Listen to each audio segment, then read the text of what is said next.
About a year ago, I reviewed a book called Blood Rose Rebellion, and it is literally the second worst book I've ever read. And today I'm going to review the sequel. Some of you may be wondering why I would bother reading it. This is the introduction song. It's not very good, but it's not too long. It really is no exaggeration to say that Blood Rose Rebellion and Lost Crow Conspiracy are some of the worst pieces of fiction ever put out in the past couple of years, at least. Because, I mean, they're impressively bad. Also, the wind is blowing really loudly outside. I don't know if the mic is picking it up, but if it does, sorry. But I'm really just in awe of how utterly terrible these books can be. Like, every trope, every character, every piece of writing that's there is just the worst possible version of itself. It's almost impressive. Like if there was a multiverse out there and there was like a million different versions of this book, the book that it's in our multiverse is the worst possible version of it. I'm convinced that this book could not be worse without radically changing itself into something like The Lovely Bones, which is still way worse, but well, I guess there's no avoiding it any longer. Let's talk about why it's the worst. Oh yeah, and there's going to be a lot of spoilers for this one, just because I stopped caring. So there'll be spoilers for both Lost Crow Conspiracy and Blood Rose Rebellion here. If you care, stop watching. So this book starts about 8 months after the end of the last one. Anna has broken the binding spell, the Praetheria are all over the place, regular people are starting to be able to use magic, and Hungary is not quite independent from Austria yet, but it has gained a lot of autonomy. So as far as sequels go, that sounds fine. It sounds like a continuation of the story with some of the same characters and seeing what kind of consequences their actions had.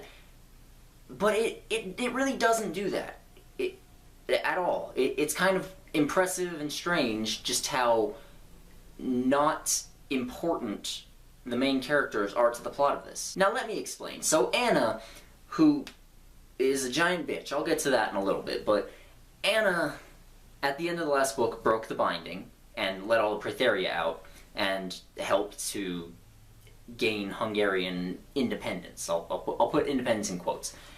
And, well, other than that, she has not affected the plot in this one at all. Really, think about it. Because in this one, she's mostly just an observer who watches things, and occasionally she'll make like a speech about how Praetheria are just like humans and they don't deserve to be mistreated, but also, people back then, in real life, treated other humans like shit a lot. I mean, this is 1848. Slavery was still legal in a lot of places at the time, and racism was basically the norm. Not even basically, it was the norm.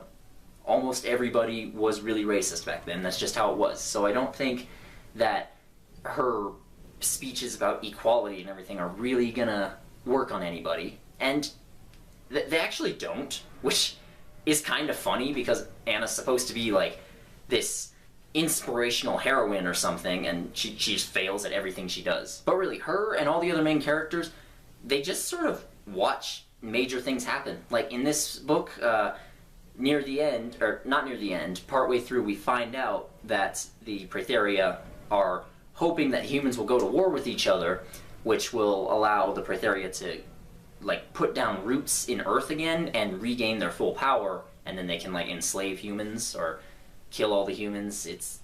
I don't know. It's kind of vague what their actual plan is, but that's the gist of it. You know, they're evil conquerors taking over the world, and none of the main characters really affect this at all. Like they don't even react to it. Like there's a very common problem in fiction that the villains will act and the heroes will act to stop them, but in this one, somehow the villains act and the heroes don't even react to stop them. It's very strange, and it really just shows off the stupidity of everyone involved. So, yeah, there's not a whole lot of plot to speak of, really. It's mostly, there's a congress in Vienna where a bunch of countries come together and talk about what exactly to do with the Praetheria and what to do with the binding. Anna starts having feelings for Archduke Franz Josef, who was a real person in real life, and who is the heir to the throne of Austria. Like, he'll be the next emperor of Austria. And this is in addition to her feelings for Gabor, the Romani, and I guess they kind of forgot about the fact that she had romantic feelings towards Matyas, her distant cousin, who she killed to end the binding. They never mention that in this book, I don't think, even though they were acting all kissy towards each other in the first one. And I guess some people would appreciate that because they're like second or third cousins or something, and some people think that's weird. It honestly didn't bother me that much just because, like, that was normal back then, but it bothers me that they're getting rid of it because they just don't even mention it at all. So that's stupid. And then a bunch of other shit happens, and I think a war starts at the end, I guess. I don't know. It was like midnight when I was reading this, and from what I gathered, Hungary and Austria were starting to fight each other, and the Praetheria were swooping in and doing their own shit.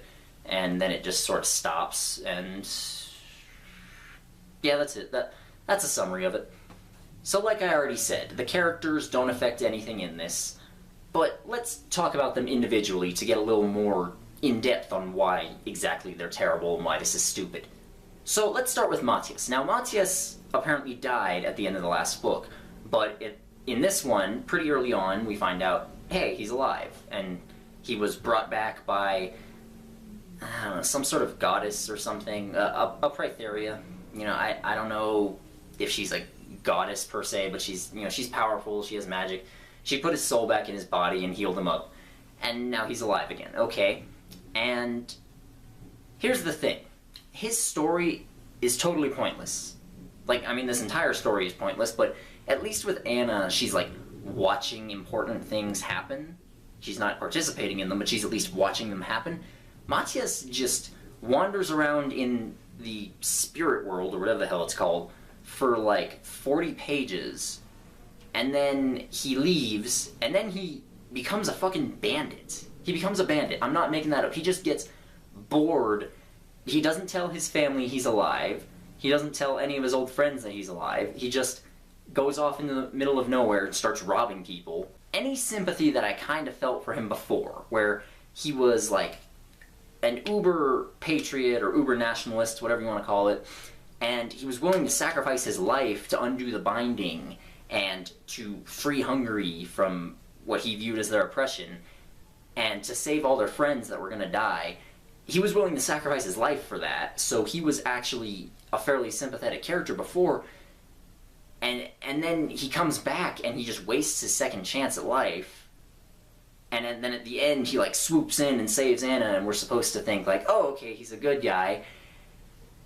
And he's not. He's an asshole, and this book doesn't treat him as an asshole. Like, I'm sorry, if you stop people on the road and steal all of their shit, you're the bad guy. You're just the bad guy. That's how it is. I'm sorry.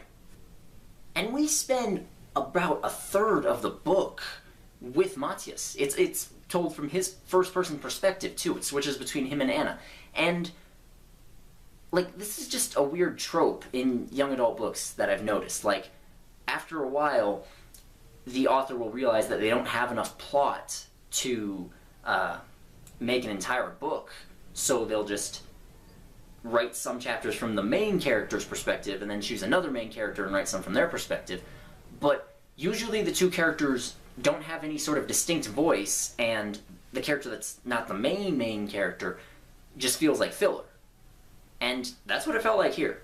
Like, if there had been 2 or 3 chapters, or hell, even 4 or 5 of Matyas, so totaling maybe around 50 pages, then maybe it would have been fine.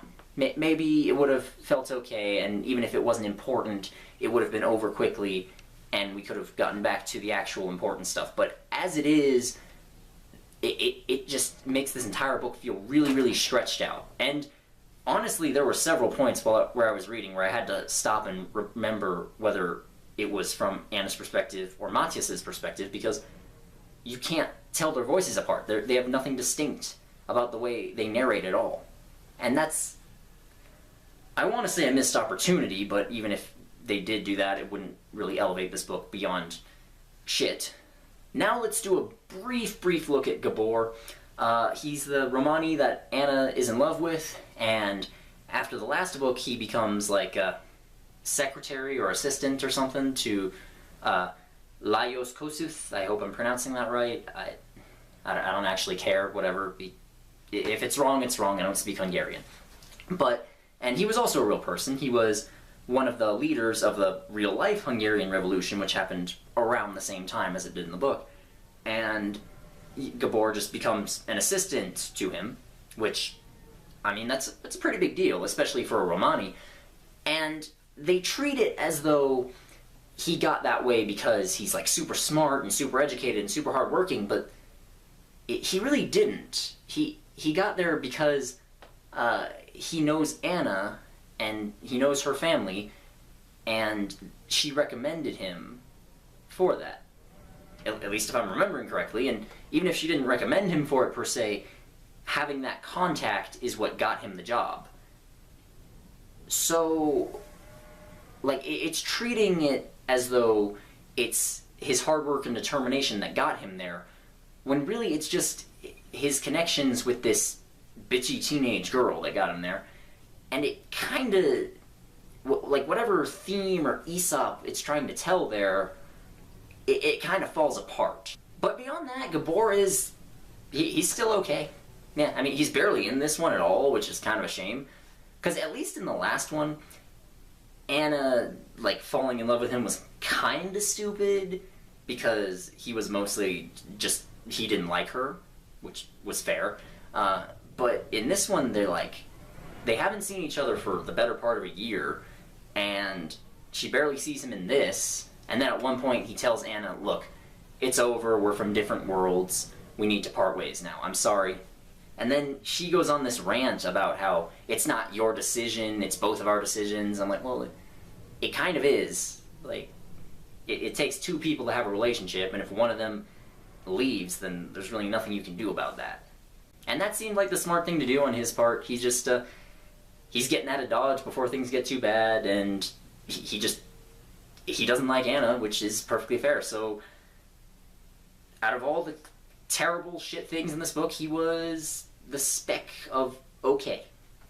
Yeah, that just okay, but, you know, could have been a lot worse. Now let's take a brief look at Archduke Franz Josef. Now, like I said, this guy was a real person. He became the Emperor of Austria in December of 1848, which in real life that was around the time the revolution started, but in this it started like a year earlier, and there's also magic and shit. And I'll get to that in a minute, don't worry. It's always a little weird to me when real-life characters are in these sorts of stories, but, I mean, I'm not against the idea. You know, you just do some research, find out a little bit about them, and find out sort of what they were like personally, so you can write them at least semi-accurately, and then just throw them in, and it can add a little spice to the scenery. But in this, even though he's not really in the book all that much, he's kind of a major character. Because, like I said, he's the heir to the throne, and Anna and him start having a sort of relationship, and he even kind of halfway proposes to her as a way of uniting Austria and Hungary and preventing them from going to war. Which, yeah, hey, that's actually a pretty good idea. But here's the thing. Like every cliched, stereotypical story, Anna decides to follow her heart, or whatever the hell you want to call it, and she's like, well, you know, I love Gabor. I can't do this.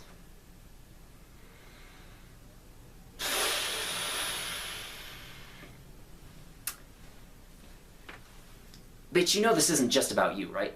Like, the lives of millions of people are on the line right now. This could prevent wars, this could prevent civil strife, this could prevent famine and starvation, and by this point, you're aware that the Praetheria are planning something heinous, and by doing this, you can help stop that as well. And Gabor also doesn't want anything to do with you. Like you could solve so many problems by going along with this, okay? And you don't. And that's the thing. is that in a lot of stories where it's like, oh, I need to have an arranged marriage, but I also love this other person, at least in that, they usually gloss over or ignore the implications of the arranged marriage. Like, they don't realize that it's for political gain and people's lives hang in the balance. This one fucking acknowledges that, and then still tries to paint Anna as, like, the victim in this. And it tries to paint her as doing the right thing by not doing it. No! She is not doing the right thing. She has never done the right thing. Ugh. And it feels a little worse because Franz Josef is clearly into her, and she has wronged him by when she broke the binding, he actually lost his magic, they show. And he clearly likes her and wants to be with her. So you feel a little sorry for him, but then you realize that, well, this is the same guy that would go on to start World War I and inadvertently cause the deaths of 15 million people and the destruction of his empire, so... And now we get to Anna. So, like I said, I've already said a couple of things in this review, and I've already gone on about her at length in the last one. I don't know if there's really anything new to say. It's kind of just that she's a giant bitch, like I said. She's very selfish. She's never once thought about what other people want. You know, even in this one when she's like, oh, I'm worried about my sister. Well, you're not acting like you're worried about your sister because you're doing a bunch of shit that's causing trouble for your sister and causing trouble for millions of other people all over the country. And never once does it occur to her that maybe she's not doing the right thing, or never does she feel guilt about doing something. Like when she broke the binding, she released the Praetheria all around the world, and they're causing trouble. Okay, now I'm not gonna go right out and say they should kill all the Praetheria because it's shown that they do have intelligence and they're emotional creatures just like humans, but fuck, could you at least have thought about it first? Never once does she ever think, maybe I did the wrong thing, or maybe I'm about to do the wrong thing. Like, she just goes ahead with reckless abandon and is constantly getting other people and herself in trouble. So, yeah, fuck Anna. Like, if you want to know more about my thoughts on that, just watch the first video. Actually, don't do that because it's one of the first videos I ever made on YouTube and it's terrible, but, you know, if you do watch it, I shit on Anna a lot. And same with the world building, you know, I went on and on about it in the last one a lot, so I'm not going to harp on it too much here. You know, like, the world is exactly the same as our world up until the point where the book starts, except that there's magic, which is stupid because magic would completely change history. And here's the thing. The movie Bright had a similar problem. Like, the world, politics and technology and all that looks very, very similar to our world, even though they have orcs and elves and shit. And that's a little weird. But the thing is that Bright had a good enough story and characters that I was able to look past that. Whereas this doesn't give me anything to look past. And even though their world is supposed to be the exact same as ours, there are still a couple of inaccuracies and things that are just stupid and don't make sense. Now, for starters, at one point they mentioned that the German Confederation has a spot at the Congress of Vienna, and they mentioned, like, whatever their opinion is on something. And I'm like, well, Austria was part of the German Confederation. Jesus, guys. It teaches people wrong things.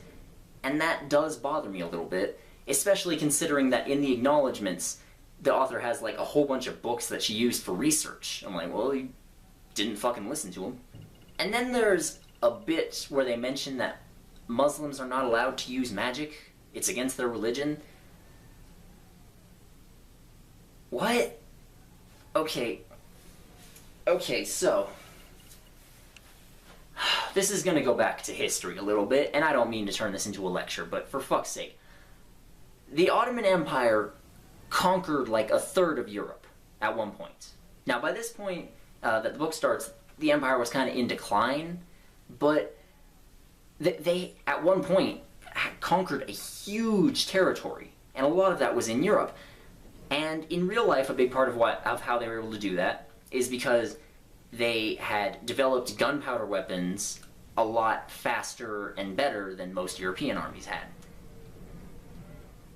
And, okay, so how the fuck, in this world where magic is like a huge thing, and it's, helps with warfare, like they mention a lot of times that in soldiers groups there are, like, magicians, whatever the fuck they call them, I don't care.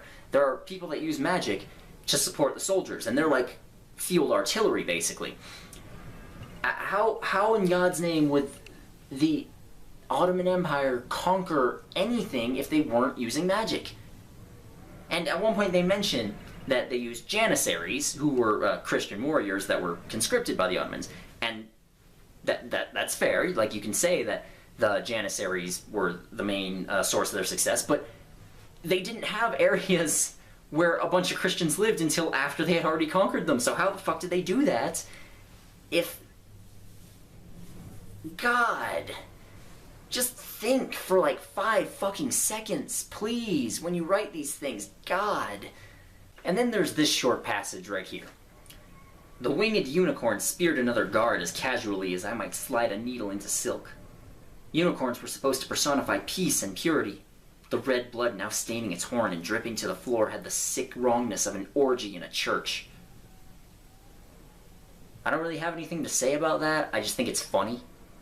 So, at this point, I've rambled on for quite a while, and there's just not... I mean, there's other things I could say, but I just don't see the point. This book is fucking terrible. Like, on pretty much every level, it's as bad as the first one, but it also feels like it's just stretched out and has a lot more filler in it, which makes it even more of a pain to get through. So this one's actually a little bit worse. And after really reading these and thinking about it, I can honestly say that these are the worst books I've ever read, with the exception of The Lovely Bones. These are absolute trash. There's nothing redeemable about them. Don't read them.